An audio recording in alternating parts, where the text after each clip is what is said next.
رغم غياب محمود الفيتوري في تشكيلة أبناء خالد حسني، حاول النادي الرياضي لحمام الأنف مفاجأة زملاء المنصف الفتحلي، لكن المحاولات الأولى لكل من عزيز وصديق وكذلك نوفل بن يوسف ما كانتش ناجحة. الرد فعل كان سريع من جانب الأولمبي الباجي عن طريق اللعب بالشاوش، لكن لطفي بن ساسي ما يستغلش الفرصة لافتتاح النتيجة، وسجلنا محاولة أخرى من الهادي المقراني تصويب نصف طائرة مقصية لم تأتي بنتيجة. ولربما أحسن فرصة للنادي المحلي جاءت عن طريق اللاعب عزيز اللي قام بتصويبة ممتازة، لكن عملية التصدي كانت أروع وأحسن من هيكل جزمير. ثم بعد ذلك أعلن حكم فتحي برك الله عن نهاية الشوط الأول قبل الوقت القانوني ب3 دقائق، وبعد التحري مع المراقب الأول أمر بمواصلة اللعب. الحكم برك الله كان صريح، ومن اعترف بذنب فلا ذنب عليه، والبشر مش معصوم من الخطأ.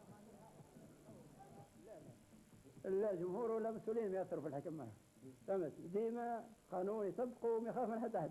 معناتها تغلط بالطبيعة، الإنسان يغلط يصلح روحه، مش يصلح واحدة بواحدة، يصلح روحه في الصحيح حتى يظفر ضربة جزاء لازم يرجع فيها الحكم كيف ده غلط.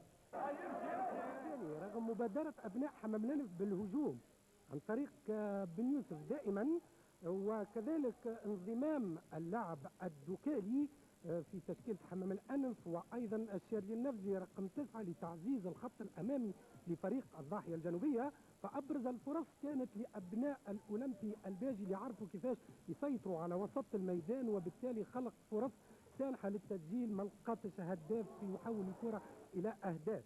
وهنا الفرص هذه كان لها بالمرصاد الزميل بن محمود حتى ناخذ فكرة واضحة عن أبرز الفرص اللي أتيحت في هذا اللقاء، على غرار فرصة الهادي المقراني تصويبة من النوع الممتاز وتصدي ممتاز أيضا من الحارس اليزيدي.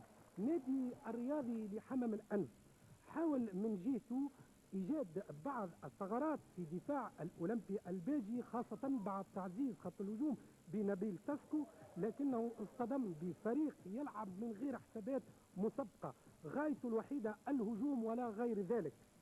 إذا الأولمبي الباجي في هذا اللقاء تعادل مع نادي حمام الأنف تعادل بدون أهداف، قدم مقابلة طيبة للغاية وترك أسيب الانطباعات وأحسنها، ولربما عدم تسليم الفرص عنده تفسير من المدرب رياض الشرفي اللي رغم عنده قلب هجوم ممتاز. ضياع الفرص هذه ناتج على تسرع الملاعبيه في الفترات الحرجه وعلى عدم التركيز، وكذلك معناها ممكن ما ثمش معناها سكون ابيل معناها لو فري شاسور دو بيت.